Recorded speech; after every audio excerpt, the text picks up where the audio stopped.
Certaines personnes sont très sensibles au regard des autres et peuvent aller jusqu'à s'oublier pour plaire. C'était le cas de Chloé Pacorel, pour qui la danse est devenue un véritable refuge, un lieu où elle se sentait libre, écoutée et pleinement elle-même. Aujourd'hui, en 3e et dernière année à l'école professionnelle des arts de la scène de Mâcon, elle souhaite que ses créations artistiques deviennent à leur tour des espaces de liberté, de compréhension et de partage. Le message qu'elle aimerait transmettre au public: je suis là et je t'entends. Pour nous permettre d'en savoir plus sur son parcours et son engagement artistique, elle a accepté de répondre à nos questions. Bonjour Chloé. Bonjour. Petite, vous vous décrivez comme timide et réservée, sauf avec votre famille ou vos amis. À votre avis, pourquoi êtes-vous comme ça ? Quand j'étais entourée de ma famille ou de mes amis proches, je me sentais plus en sécurité. Je pouvais vraiment être moi sans avoir peur d'être jugée constamment. Alors qu'avec les autres, même si c'était des amis un peu moins proches, j'avais vraiment tout le temps la sensation d'être jugée. Et en y repensant maintenant, il y a vraiment des moments où c'était le cas et d'autres où c'était juste moi qui me mettais une pression toute seule. Mais c'est pour ça que j'essayais au maximum de me faire discrète pour éviter de me mettre les personnes à dos et... Pendant longtemps, vous avez accordé beaucoup d'importance au regard des autres, quitte à vous oublier vous-même. Comment cela se manifestait-il dans votre quotidien ?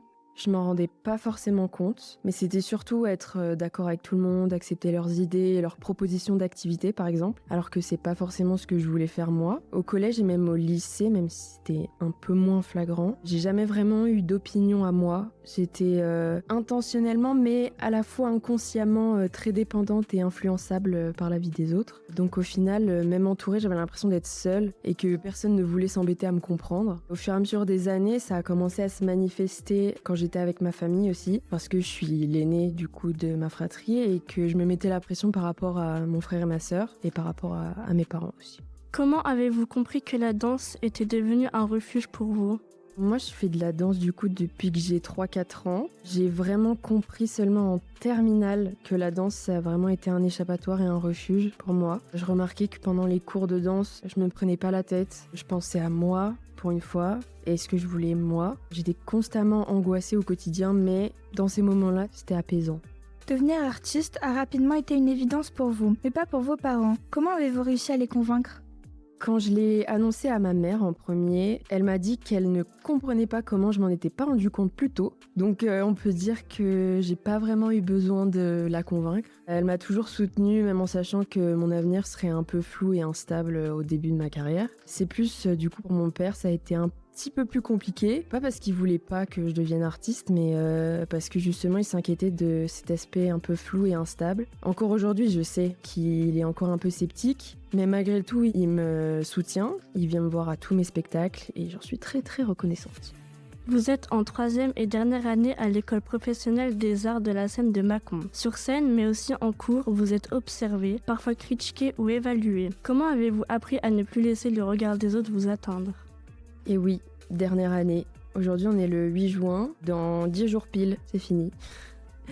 Je pense que tout d'abord, le fait de rencontrer des gens avec des histoires similaires et aussi des ambitions similaires aux miennes, ça m'a beaucoup aidée parce que c'est à ce moment-là que j'ai réalisé que j'étais pas toute seule. Et puis j'ai appris grâce aux professeurs et aux autres étudiants à prendre confiance en moi. Ça a énormément joué. Par exemple, pour les créas des étudiants de 2025, j'ai réalisé un tableau qui abordait le sujet du regard des autres et des conséquences que ça a sur quelqu'un. Ce tableau s'intitulait Eyes on Me et j'avais mis en scène différentes étapes de la vie, enfance, adolescence et âge adulte, pour montrer l'évolution de l'impact de ces regards. Et comme je me suis basée sur mon expérience personnelle, ça m'a permis de passer outre ces regards et de prendre du recul et d'avancer dans la vie. Et tout ça bien sûr avec la précieuse aide et le soutien des artistes-interprètes qui m'accompagnaient sur ce tableau et aussi des professeurs. Ça a été un très long travail sur moi qui doit continuer bien entendu parce que tout n'est pas parti, mais on y arrive.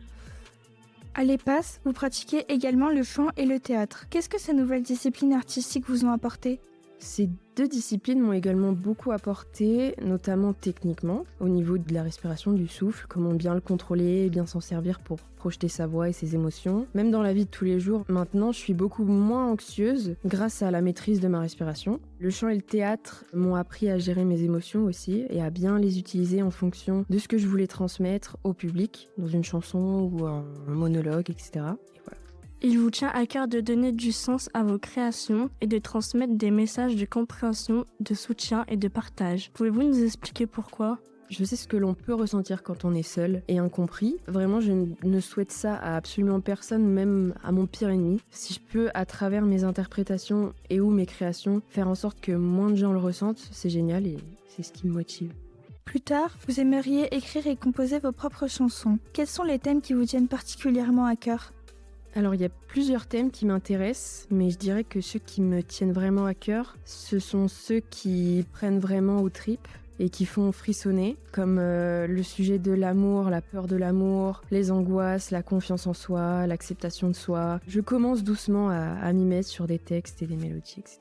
Aujourd'hui, qu'auriez-vous envie de dire à la petite fille timide qui manquait de confiance en elle et faisait tout pour plaire aux autres ? Je lui dirais de s'accrocher et que tout va bien se passer. Même si ça a été difficile et que j'ai pas toujours vécu des trucs cool, ça m'a quand même forgé et ça m'a fait devenir la personne et l'artiste que je suis aujourd'hui. Et je lui dirais, ne t'en fais pas petite Chloé, tu vas trouver ta voie et trouver des gens qui te soutiennent vraiment.